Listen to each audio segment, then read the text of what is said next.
थोड़ी देर ठहर के चाहिए बाकी रहेंगे।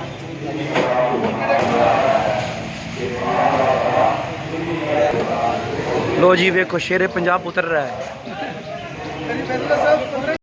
आराम से आराम से आराम से पीछे की तरफ खींचे इसको।